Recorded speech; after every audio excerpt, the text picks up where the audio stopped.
You get to hear me now.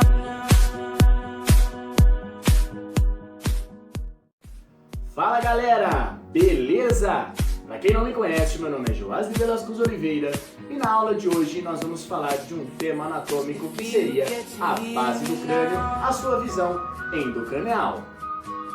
Vou deixar aí aqueles 5 segundinhos básicos para vocês já curtirem esse vídeo, porque se no fim da aula vocês não gostarem, pelo menos já sabem, né?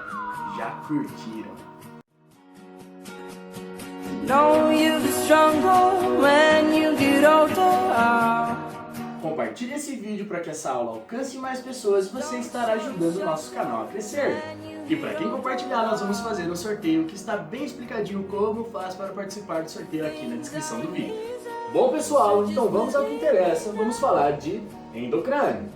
Para você que não consegue desenhar muito bem o endocrânio assim como eu, muito simples. Desenhe então a máscara do Homem-Aranha, beleza?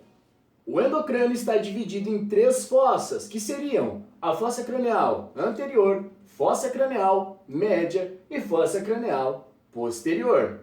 A fossa cranial anterior se divide da fossa cranial média por uma linha que passa por borde posterior da ala menor dos esfenoides, apófises clinoides anteriores e o que seria o nosso surco pré-quiasmático.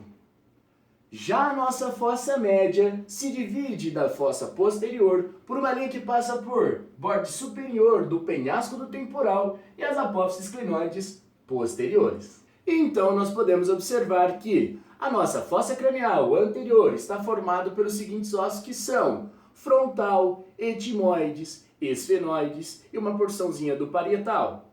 A nossa fossa média está formada pelo esfenoides, temporal e também parietal. Já a nossa fossa posterior, então, estaria formada pelos ossos temporal, occipital e ainda um pedacinho do que seria o parietal, ok?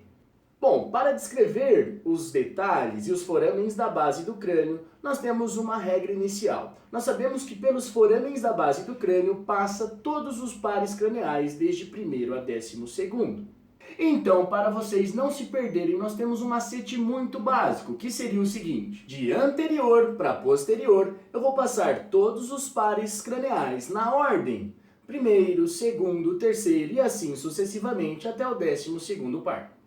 Aqui nós temos o que seria os nossos 12 pares craniais, lembrando que o 5º par, ainda dentro do crânio, se divide nas suas 3 ramas, que nós vamos denominar na aula de V1, V2 e V3, que seriam V1 nervo oftalmico, V2 nervo maxilar e V3 nervo mandibular. Para aprender e descrever o endocrânio sem se esquecer de nenhum dos detalhes, nós vamos seguir uma regrinha básica. Primeiro, em cada uma das fossas, nós vamos falar da sua parte média e depois nós vamos então para as partes laterais. Na fossa cranial anterior, na sua parte média, então nós vamos ter logo na base da cresta frontal um pequeno forame que nós vamos denominar de foramen cego. Não passa nada por este foramen, senão que apresenta somente prolongações da dura madre.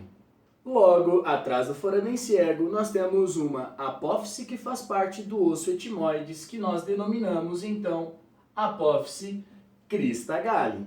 Esta apófise recebe a inserção da óssea cerebral na sua porção anterior. A ambos lados da apófise crista galli, nós temos a lâmina cribosa, que também faz parte do nosso osso etimoides.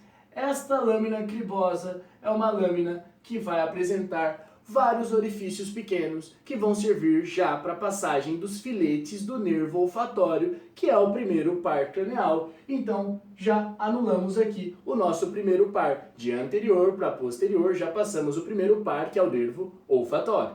Depois nós temos o surco pré-quiasmático. E a ambos lados do surco pré-quiasmático, 2 condutos, que nós chamamos então de conduto óptico. E obviamente por esse conduto vai passar o nosso segundo par cranial, que é o nervo óptico. Junto com este nervo passa também a artéria oftálmica. Então, seguindo a nossa regra, nós já passamos o primeiro par. Aqui não teria como passar o terceiro par, senão que o segundo. Passamos então o que seria o segundo par cranial, nervo óptico. Para finalizar a nossa fossa anterior, a ambos lados da sua linha média, nós temos as bóvedas orbitárias, que são porções do nosso osso frontal.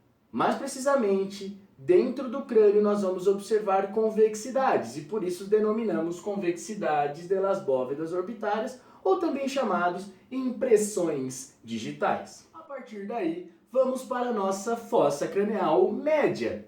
Na parte média da nossa fossa cranial média, nós temos uma região que nós denominamos cília turca. Esta cília turca aloja o que seria a glândula hipófisis. Esta cília turca está delimitado por 4 apófises clinoides, sendo 2 apófises clinoides anteriores e 2 apófises clinoides posteriores.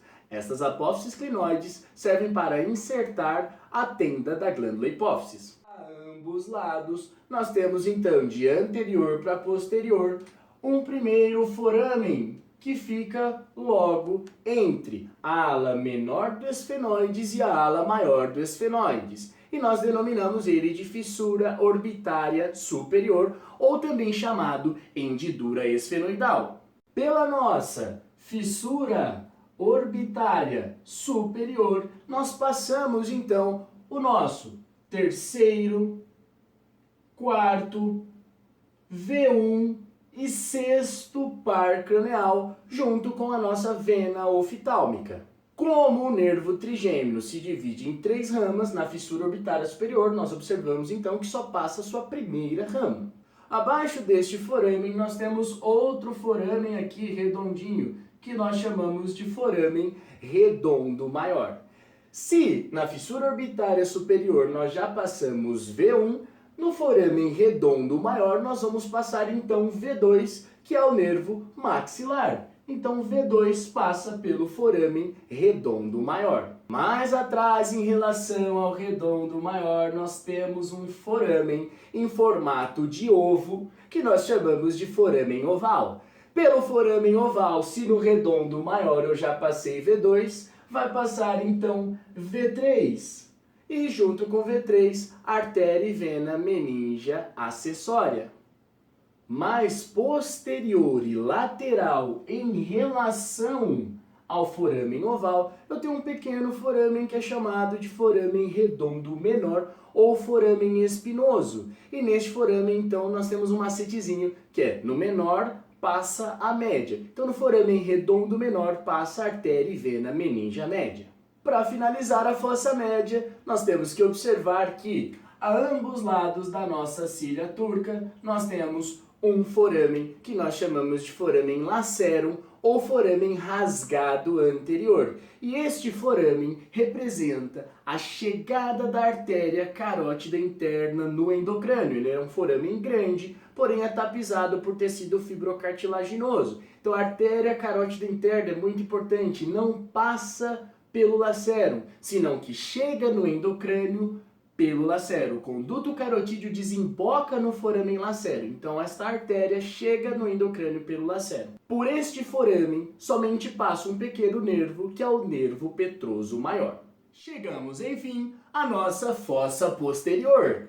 Nesta fossa posterior, já na sua linha média, nós temos um foramen bem pequenininho, o maior foramen da base do crânio, que nós denominamos foramen magno. Na frente deste foramen, nós temos a união do osso esfenoides com o osso occipital, que neste ponto, ambos ossos se fusionam. E esta fusão entre o osso esfenoides e o osso occipital nós denominamos de clivus. A ambos lados, nós temos logo na porção petrosa do osso temporal um pequeno foramen que nós chamamos de KI, que é o conduto auditivo interno. Se nós paramos na fossa média, no sexto par cranial, neste conduto auditivo interno, então, vão passar quais pares craniais? Muito fácil! O sétimo e o oitavo par cranial. Então, No conduto auditivo interno, nós temos a passagem de nervo facial e nervo vestíbulo coclear, lembrando uma particularidade que o nervo vestíbulo coclear fica alojado e cumprindo a sua função dentro do osso temporal, e o nervo facial é quem vai sair do exocrânio para fazer então a inervação da face. Atrás desse foramen nós temos então um outro foramen que é formado por dois ossos. De um lado, nós temos o osso temporal e de outro lado, nós temos o osso occipital. Este foramen nós chamamos de foramen rasgado posterior ou também o famoso foramen jugular. Pelo foramen jugular, obviamente, passa então a nossa vena jugular interna. E junto com esta importante vena passa alguns outros pares craniares, que seria o nosso nono, 10º e 11º par cranial. E aqui nós temos outro macete. Então no foramen jugular passa vena jugular interna, todos os pares com X menos o 12. Todos os pares com X menos o 12. Sendo assim, glossofaríngeo, vago e nervo acessório passam no foramen rasgado posterior junto com a vena jugular interna. Resta então somente o 12º par cranial, que é o nervo hipoglosso. E na base dos côndilos do osso occipital nós temos um pequeno conduto que nós denominamos de conduto do hipoglosso, e por este conduto então passa o nosso último par cranial, que é o 12º par. Lembrando que não podemos deixar de citar quais são as estruturas anatômicas que passam pelo nosso foramen magno. Então, pelo foramen magno vão passar transição bulbomedular, as artérias vertebrais, meninges, artéria espinal anterior, rama espinal do nervo acessório e os plexos simpáticos vertebrais. Vixe, tava bom até agora, tá tranquilinho, né? Agora ficou pesado. Poxa, mas é muita coisa. Não vou conseguir gravar todos esses elementos, o que eu vou fazer? Calma. Eu tô aqui pra te ajudar. Bom, pelo menos 3 estruturas, sim ou sim, você tem que saber. O órgão do encéfalo, que está próximo ao foramen magno, se chama bulbo raquídeo. E fora do foramen magno, dentro do conduto raquídeo, eu tenho a medula espinhal. Então, sim ou sim, tenho que saber que passa pelo magno transição bulbo-medular. Se bulbo raquídeo e medula espinhal são órgãos do sistema nervoso central, qual estrutura reveste os órgãos do sistema nervoso central? Isso, as meninges. Então as meninges também não posso deixar de citar. E nós sabemos que também tem uma artéria muito importante que também passa pelo foramen magno, entra no endocrânio para formar o que seria depois o polígono de Willis junto com a carótida interna.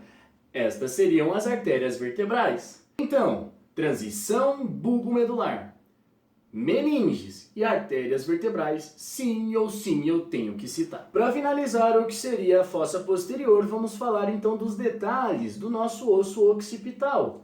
Atrás do foramen magno, esse osso apresenta o que seria a cresta occipital interna, que se prolonga até a protuberância occipital interna. Nesta protuberância eu tenho a inserção da ós cerebral na sua porção posterior. Acima da minha protuberância occipital interna, eu tenho o que seria o surco do seno sagital.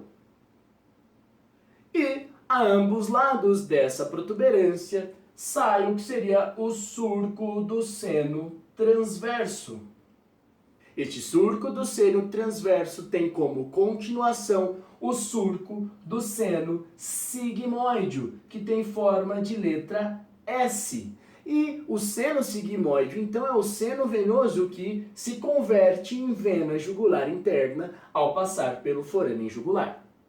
Este surco do seno transverso divide duas fossas. Acima dele nós temos a fossa cerebral, que vai alojar o lóbulo occipital do cérebro, e abaixo dele nós temos então a fossa cerebelosa, que obviamente aloja o cerebelo. E aqui, pessoal, encerramos a nossa aula, lembrando sempre de 2 detalhes importantes. Para não se esquecerem de nenhum foramen ou detalhe ósseo, comecem sempre na parte média e depois descrevam as porções laterais de cada uma das fossas, e de anterior para posterior passem os pares craniais mais pelos forames na devida ordem, 1, 2, 3 e assim sucessivamente. É isso aí, galera, muito obrigado por assistirem mais esse vídeo, espero ter ajudado todos vocês. E para vocês me ajudarem, se inscreva no nosso canal no YouTube, dê um joinha nesse vídeo, compartilhe com os amigos e curtam nossa página no Facebook.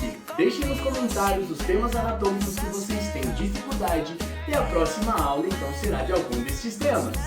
Fiquem com Deus e aquele abraço!